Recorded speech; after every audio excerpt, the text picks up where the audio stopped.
특별한 강문은 없습니다. 이걸 참조하시고.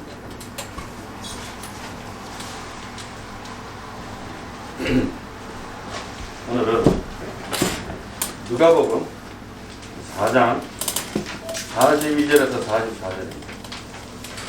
제자도의 본복이라는 제목으로 말씀을 증거합니다. Discipleship exemplified. 제자도를 본을 보여주셨다. 이런 뜻입니다. 누가복음 4장 42절에서 44절. 제가 읽도록 하겠습니다. 날이 밝음에 예수께서 나오사 한적한 곳에 가시니 우리가 찾다가 만나서 자기들에게서 떠나시지 못하게 만류하려 하매 예수께서 이르시되 내가 다른 동네들에서도 하나님의 나라 복음을 전하여야 하리니 나는 이 일을 위해 보내심을 받아노라 하시고 갈릴리 여러 회당에서 전도하시더라. 아멘. 이제 마가복음에 이어서 누가복음입니다. 누가복음의 특징은 여러 가지가 있겠습니다만 복음의 보편성, 물론 마가복음이나 마태복음도 없는 건 아니에요. 그렇지만 특별히 누가복음에는 복음의 보편성이 많이 나타나는데 하나님의 구원의 역사와 이 세상의 역사를 구체적으로 연결해서 실질적인 역사 속에 있다는 것을 강조를 해주고 있어요.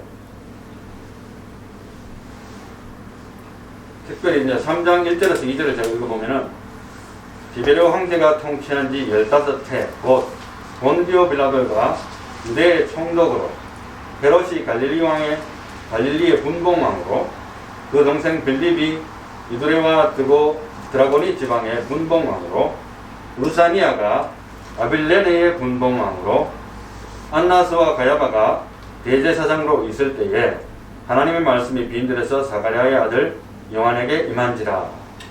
구체적으로 역사적 배경을 자세하게 늘어놓고 있습니다. 역사의 주인이신 하나님이 역사 속에 계신다는 거예요. 하나님의 역사가 구체적으로 역사 속에서 전개되고 있다. 하나의 그냥 이서부화 같은 게 아니라는 것입니다. 그리고 이제 누가복음 3장 23절에 보면은 23절, 24절, 25절에 보면은 예수께서 가르치심을 시작하실 때에 30세쯤 되시니라.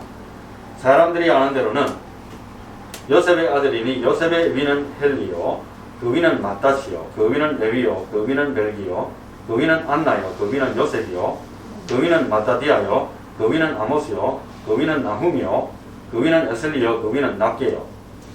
그러니까 마태복음은 아브라함과 다윗의 자손 예수 그리스도의 세계라. 아브라함부터 시작을 했잖아요. 그런데 누가복음은 거꾸로 올라갑니다. 예수님의 육신의 아버지.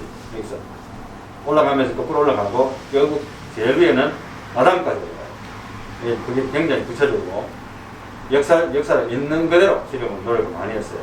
연결시켜가지고. 그리고 여기 이제 표현이 재밌는 것이 뭐냐면 누가복음 3장 23절 방금 읽어놓은 곳에 보면 사람들이 아는 대로는 요셉의 아들이다. 예수님이 그랬거든요. As was supposed. 그러니까 하나님의 아들이지만은 육신의 적고대로 한다면 요셉의 아들이라는 거예요. 상황에 그걸 그대로 있는 그대로 표현을 했습니다. 사람의 적고대로는 그렇게 이야기했다는 것입니다. 그리고 이제 계속적으로 누가복음의 복음의 보편성을 계속 이야기할 때 여러 가지 이야기가 있습니다만은 이제 죄를 지으는 여인 이야기 나오고 탕자 이야기. 이건 탕자 이야기는 비유입니다. 실제 이야기가 아니고 비유고 또 선한 사마리아인도 이것도 실제 이야기가 아니고 비유를 예수님이 이야기하신 거고 그리고 실제 이야기 중에서 죄 지은 여인이 있고 그 세리 삭개오 이야기 실제 이야기죠. 그 다음에 회개한 강도 그 이야기. 실제적인 이야기와 또 비유까지 다 합쳐가지고 이들은 다 사회에서 소외된 계층입니다. 사람들이 그들도 보지도 않고 죄인 취급을 한다든지 무시하는 그런 종류의 사람들. 죄 지은 여인, 탕자, 강도, 선한 사마리아인 거기에서도 버려진 사람 있잖아요. 강도 만난 사람 그리고 세리삭개요. 이런 거에 대해서 예수님이 하나님이 관심을 가지고 계신다는 것을 보여주고 있어요.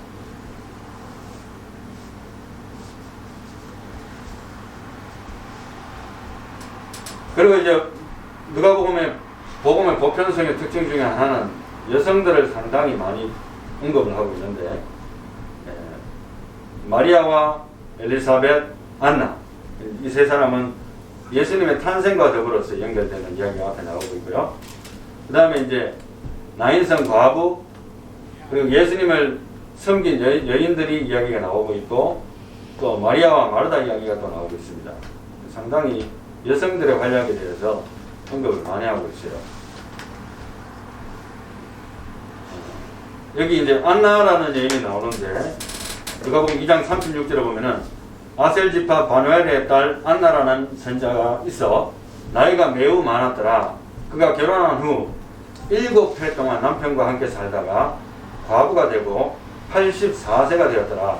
이 사람이 성전을 떠나지 아니하고 주야로 금식하며 기도함으로 섬기더니 마침 이때에 나와서 하나님께 감사하고 예루살렘의 성령을 바라는 모든 사람에게 그에 대하여 말하니라. 예수 그리스도에 대해서 증거합니다. 특별히 하나님을 섬기던 그런 사람이었어요.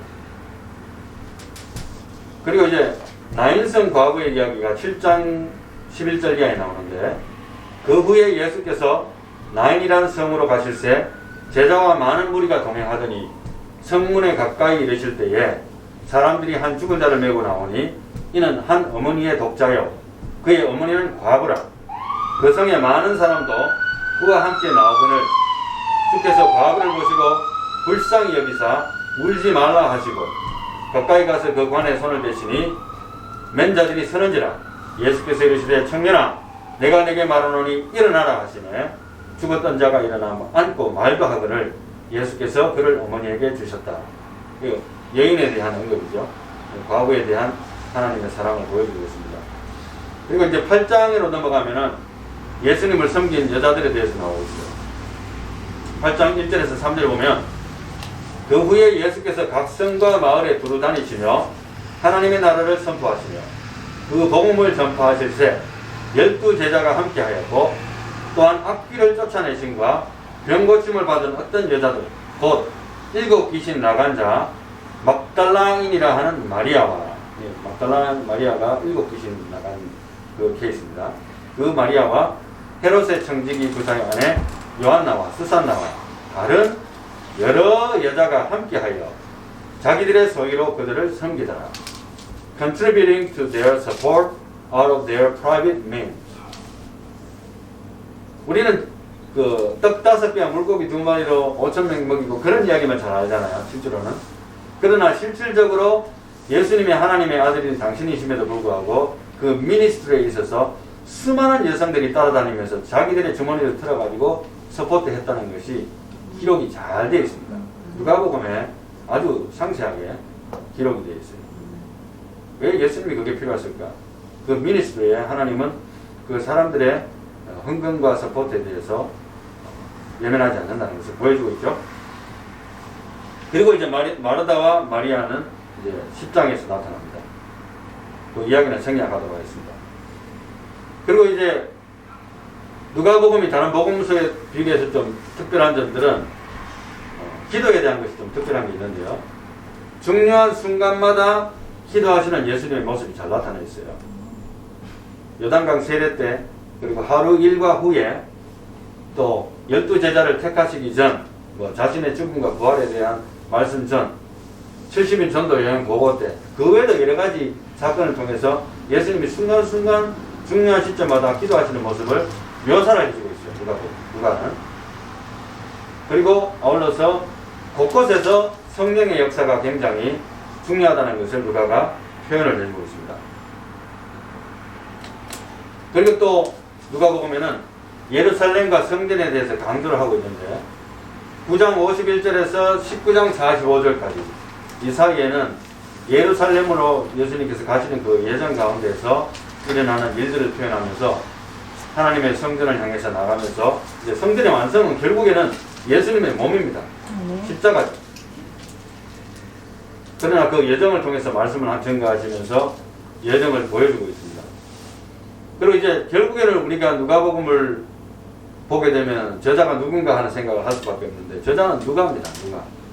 누가는 지난 마가와 비슷한 점은 누가도 예수님의 12제자에 속한 사람은 아니에요. 그런데도 불구하고 이 성경을 자세하게 기록을 했어요. 누구보다도 자세하게 기록을 했습니다. 골로새서 4장 14절에 사도 바울이 이렇게 이야기합니다. 사랑을 받는 의사 누가와 또 데마가 너희에게 문안하는가. 그래서 의사 누가라고 한 것을 보아서 학식 있는 의사였다는 것을 우리가 전제를 할 수 있고, 빌레몬서 1장 23절에 보면은 그리스도 예수 안에서 나와 함께 갇힌 자 에바브라와 또한 나의 동력자 마가, 아리스타고, 데마, 누가가 문안하느니라. 여기에 마가도 나왔습니다만은 누가가 나오죠. 그리고 디모데후서 4장 10절에 보면은 데마는 이 세상을 사랑하여 나를 버리고 데살로니가로 갔고, 그레스게는 갈라디아로, 디도는 달마디아로 갔고, 누가만 나와 함께 있나이다. 사도 바울이 이제 사역이 말년까지 다 되고 있는데 누가가 계속해서 사도 바울 붙어 다닙니다. 내가 올 때에 마가를 데리고 오라. 이제 마가 이야기가 또 나오는데 그가 나의 일에 유익하니라. 두기고는 에베소로 보내었노라.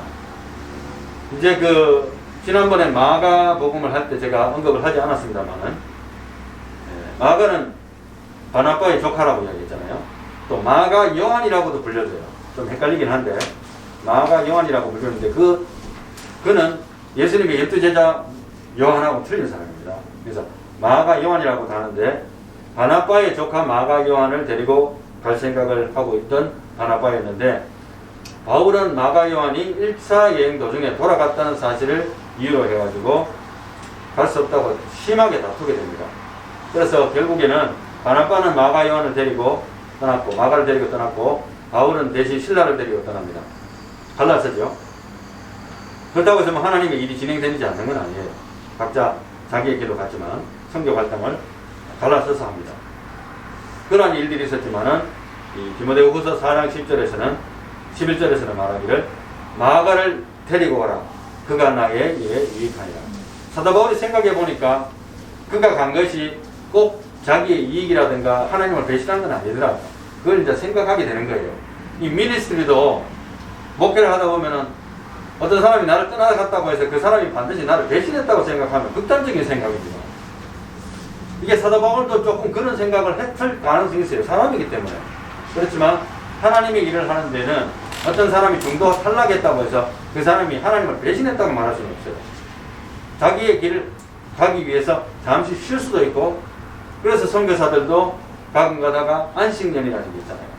목회자들도 안식년을 챙겨 먹는 사람이 있고 안 챙겨 먹는 사람이 있고, 여건이 될 수도 있고 안 될 수도 있어요. 그게 중요한 게 아니고 따뜻 매력.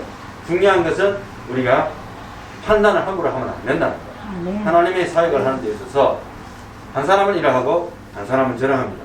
한 사람은 목회하면서 온갖 일을 다 하면서 하는 사람이 있고, 어떤 사람은 목회만 하는 사람이 있어요. 둘 다 하나님의 일을 하는 거예요. It doesn't matter. 네. 그것을 이야기할 수가 있다는 거죠. 누가복음 이제 본문 말씀으로 다시 돌아와서 4장 42절에 날이 밝으면 예수께서 나오사 한적한 곳에 가시니 우리가 찾다가 만나서 자기들에게서 떠나시지 못하게 만류하게 하며, 예수께서 이르시되 내가 다른 동네들에서도 하나님의 나라 복음을 전하여야 하리니 나는 이 일을 위해 보내심을 받아노라 하시고 갈릴리 여러 회당에서 전도하시더라. 아멘. 이 본문 말씀이지 않습니까? 오늘 설교 제목이 무엇입니까? 제자도의 본보기라고 했습니다. Discipleship exemplified. 예수님께서 보여주셨는데 이 장면이 참 재밌어요. 예수님은 떠나려고 하고 있고 사람들을 붙잡으려고 하는 거예요. 예수님 제발 떠나지 말고 여기 좀 계세요. 어디 갑니까? 상당히 재미있는 현장. 지구촌 교회에 아주 큰 교회가 있습니다. 그 교회에 제2대, 제1대는 이동원 목사님이었고 제2대 담임 목사님이 진재혁 목사님이셨어요. 거기서 아마 한 10년도 목회를 완전히 하시고 담임 목사를 하시다가 다시 케냐로 선교를 떠나게 됐습니다. 담임 목사직을 내려놓고. 그 참 재밌는 것은 나중에 보니까 타코마 제일 신내교회에 있던 최승원 목사님이 그쪽으로 가셨더라고요. 세상이 참 좁아요. 그런데 이제 그분이 진재혁 담임 목사님이 설교하면서 하는 고백 내용 중에서 짧은 제가 동영상을 보게 되었었는데, 케냐 선교사로서 지금 현재 과거 한 20여 년 전에 케냐 선교사를 했었대요. 그때 이야기를 해줍니다. 하면서 이제 케냐 선교사를 떠나야 되는데 제일 걱정되는 게 본인의 걱정에는 자기 자녀들이 그 오지에 가가지고 어떻게 적응을 할 수 있을까. 나는 사명 가서 가고 와이프도 사명 가서 간다지만 자녀들도 똑같은 마음으로 거기에서 기꺼운 마음으로 해주기를 원하는데, 그런데 이제 라이언 킹이라는 영화를 보니까 거기에 어떤 동물 이름이 나오는데 이름이 기억이 나지 않습니다만, 그걸 보고 애들이 야 너무너무 좋다니까, 야 너 케냐 가고 싶지 않아? 케냐에 그 동물 많아. 이렇게 하니까 당장 갈래. 애들이 어리니까, 그죠? 그렇게 하다가 이제 준비하는 과정에, 선교사 준비하는 과정에서 애들이 이제 주사를 맞아야 되잖아요. 이뮤니제이션. 그게 필수입니다. 뭐 다른 나라에 갈 때 하는데 주사 맞게 된다니까 이제 눈물을 질끔질끔 흘려요. 얘가. 그래가지고 계속 이제 왜 내가 주사 맞아 이제 안 간다고, 주사 맞기 싫어서 그렇게 했는데, 여러 가지 이야기를 하다가 결국에는 왜 가느냐고, 결국 하나님이 가라 하셨기 때문에 가는 거야. 일상적으로 우리가 항상 크리스찬들이 하는 말이잖아요. 네, 그렇게 했는데 걔가 이제 동생이 또 주사를 맞아야 되는데 동생이 막 힘들어하니까 이제 걔가 야 걱정하지 마, 이게 다 왜 가야 되냐고, 하나님이 가라 하셔서 가는 거야, 이렇게 이야기하더래요. 그래서 결국에는 가게 됐고 거기서 순종하는 삶을 살다가 또 지구촌 교회 목사가, 담임 목사가 되었었습니다. 그래서 참 그때 제가 이 동영상을 보고 상당히 감동을 받았었는데, 담임 목사, 지구촌 교회 하면 알아주는 교회입니다, 한국에서. 예. 그리고 거기에서 간다니까, 내가 하나님 뜻대로 간다니까 사람들이 좋은 데 가면서 무슨 하나님 뜻대로 간다고 그렇게 이야기하냐. 그래서 속으로 이 진재영 목사님이 이렇게 생각했대요. 내가 언젠가 안 좋은 곳에 갈 때도 하나님의 뜻으로 간다고 자연스럽게 이야기할 때가 올 거다. 그렇게 했는데 결국 그날이 온 거죠. 본인 스스로가 사임하고 케냐 선교사로 갔습니다. 자, 이제 결론을 내리겠습니다. 오늘 본문 말씀을 통해서 결론은 사명자의 길은 순종의 길이다, 이렇게 이야기하고 싶어요. 본문 말씀, 예수님께서 하신 말씀에 내가 다른 동네들에서도 하나님의 나라 복음을 전하여야 하리니 나는 이 일을 위해 보내심을 받았노라. 그러니까 나 붙들지 마, 나 가야 돼, 이 말이에요. 이게 선교적인 마인드거든요. 그래서 저도 여기에 개척하면서 20년을 제 머릿속에 생각을 하고 기도하면서 왔었어요. 그러나 하나님께서 20년 전에 나를 데려가실지 딴 곳에 가라고 명령하실지 그건 나도 몰라요. 그건 내 생각이었지, 그죠? 그러나 지금까지 지금 이 자리에 지키고 있는 이유는 하나님이 저보고 가라는 이야기 아직 안 하셨어요. 그래서 계속 있는 겁니다. 그러니까 it does not matter where you are at. 사명자는 당신이 어디에 있는 게 그게 중요한 게 아니에요, 사실은. As long as you obey the will of God. 내가 지금 현재 하나님의 뜻에 순종하고 있는 삶을 살고 있다면, 그건 목사이든 집사든 성도든 원사든 장로든 it doesn't matter. 내가 여기에 있는 이유가 그래도 하나님을 순종하는 삶을 살려는 마음으로 여기에 있다면 그것이 바로 사명지입니다. 할렐루야. 아멘. 세계로 선교교회 내가 여기 왜 왔지? 하나님이 보내셨기 때문에 온 거예요. 아멘. It doesn't matter. 그렇지만은 it does matter. You know what you are doing for. 개인적으로 굉장히 중요하게 생각하는 건 뭐냐면은 자기가 왜 이거 하는지도 모르는 사람 참 불쌍한 사람이에요. 어떻게 보면 내가 왜 있지?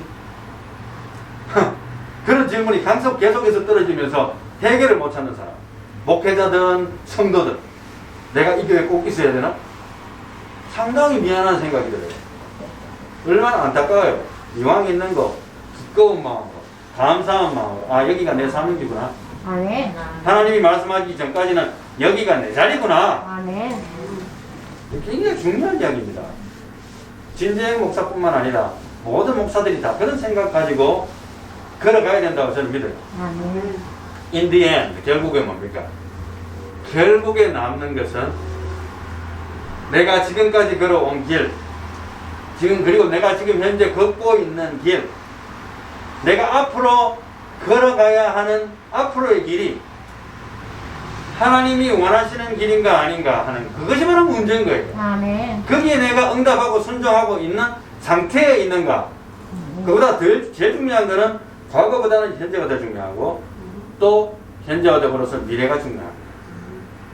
그러한 마음으로 하나님 앞에 하나님 뜻을 받들어야 되겠다. 그러므로 순종하고 그것이 무엇이든지 간에 하나님이 내게 주신 장소, 태스크, 의무, 직무 그것이 무엇이든지 간에 순종함으로 하나님의 원하시는 뜻 한 걸음 한 걸음 걸어가는 저와 여러분들이 다 되시기를 바랍니다. 기도합니다. 하나님 감사합니다. 누가복음을 통해서 예수님이 순종하신 그리고 그 복음을 증거하기 위해서 사람들이 붙들었지만 결국에는 다른 동네에서도 복음을 증거해야 된다는 그 사명 때문에 주님은 가셔야만 했고 여러 회당에서 가르치셔야만 된 것을 우리가 보고 있습니다.